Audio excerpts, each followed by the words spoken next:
The women in Mark's Gospel. We're living in a world where we're being taught, possibly slowly and reluctantly on our part, to recognise the importance of women and the gift they are to us, particularly in the church. And actually, if you go into any church of any denomination, you know perfectly well, don't you, who the majority of people are. It's the women. And Mark knows that perfectly well. Virtually all the women in Mark's Gospel, with 1.5 exceptions, and you'll have to guess what the 1.5 exceptions are absolute models of how discipleship should go. The first one I'll take is Simon's mother-in-law. You know all the old jokes about mothers-in-law.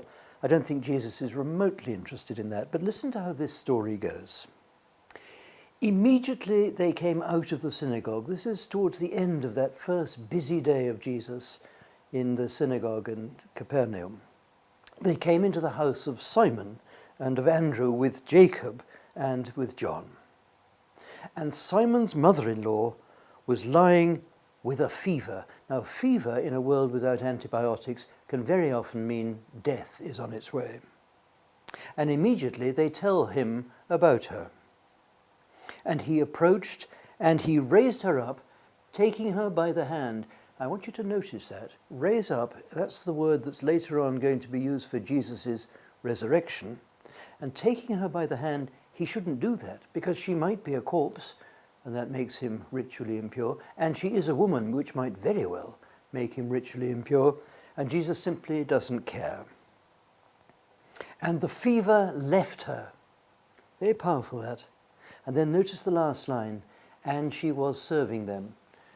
And then you'll say, oh, well, there you are, it's the men exploiting the women as usual. But actually the only times when the word serve is used in Mark's Gospel is when it's clearly, in a sense, that's used to praise whoever's doing the service. The angels, disciples, and above all, Jesus himself. So we applaud Simon's mother-in-law there. Then the next one, you've got a reference to Jesus' mother. You'll find that at chapter 3, verses 31 to 35. And his mother comes, and his brothers, and they stood outside. Notice that, outside, and they sent to him, calling him. And there sat round him a crowd, and they tell him, look, your mother and your brothers and your sisters, they're outside, looking for you. And he answered them and said, who is my mother and my brothers? And then he looked round all those who were sitting round him in a circle and says, look, my mother and my brothers, because whoever does the will of God, that one is my brother and sister and mother. Has that anything to do with women? Not really. It may be that his mother is a bit marginalized there, but certainly she's not being criticized. And what is Jesus really saying? The only thing that matters is to do the will of God. And I think everyone, male or female, can applaud that.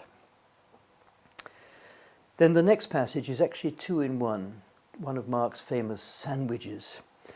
And you'll find it in chapter 5, just as Jesus has returned from healing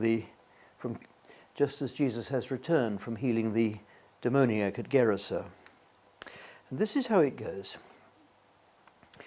When Jesus had crossed the sea in the boat again to the other side, there gathered a great crowd to him, and he was by the sea. And by the way, when you're reading Mark's Gospel, every time you find yourself by the sea, I want you to watch out because something important is going to happen. And there comes to him one of the synagogue rulers, and of course we've learned that that means trouble, by name Jairus. But actually that doesn't mean trouble. Jairus is given a name for one thing, and that name means the Lord has given light. And seeing him, he fell at his feet, and he begged him many times, my daughter is at her last extremity. Please come and put your hands on her, that she may be saved and may live. Saved and live. Notice those two words. And this is a girl who matters. And he went with him. And there was following him a great crowd, and they were pressing in on him. That's the first half of the first story. And the crowd pressing in is quite important because of what happens next. And there was a woman who'd had a flow of blood for 12 years. Now, if she's got that flow of blood, she's in ritual impurity. She's not allowed to be in the crowd because anyone she touches is made impure.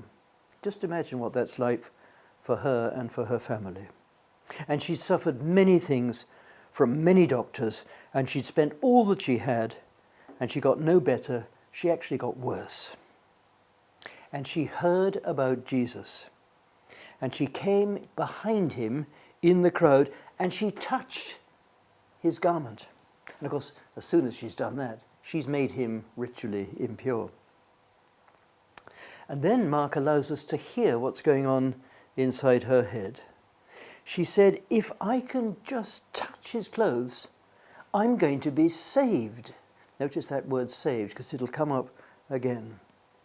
And immediately, that's perhaps Mark's favourite word, immediately the fountain of her blood was dried up, and she knew in her body. Do you notice, by the way, how Mark is telling the story from the woman's point of view? It's as though her camera is the one that's narrating it. She knew in her body that she was healed from her scourge. And immediately Jesus, knowing in himself, the woman knew in her body, Jesus knows in himself, that power had gone out of him. And he turned round in the crowd and he started saying, who touched my clothes? And the disciples, as always in Mark's Gospel, these male disciples really don't understand a word that he's talking about. And his disciples said to him, do you see the crowd pressing on you? And you say, who touched me? Ha, ha, ha. And of course, Jesus takes not a blind bit of notice of the male disciples. And he looked round to see the woman who had done this. And it doesn't come out in all the translations, but the Greek makes it clear that Jesus knew it was a woman who touched him and made him impure. And the woman, in fear and trembling, knowing what had happened to her, came and fell before him and told him the whole truth. Why is she in fear and trembling? Because she's made him ritually impure, and she's sure he's going to say, you stupid woman, now look what you've done, you've made me impure. What does he say? He said to her, daughter, your faith has saved you. Off you go, in peace, and be clean from your scourge. It's a lovely, lovely picture. And as soon as he says daughter, we know it's going to be all right, don't we? Meanwhile, you remember there's another story, the other part of the sandwich. And we get back to that now. While he was still talking, they come from the house of the ruler of the synagogue, and they say, your daughter's dead. This is not exactly what they recommend in the Council for Consoling the Bereaved, is it? Your daughter's dead. Why do you carry on troubling the teacher? And Jesus overheard the word being spoken and says to the ruler of the synagogue, don't be afraid, just believe.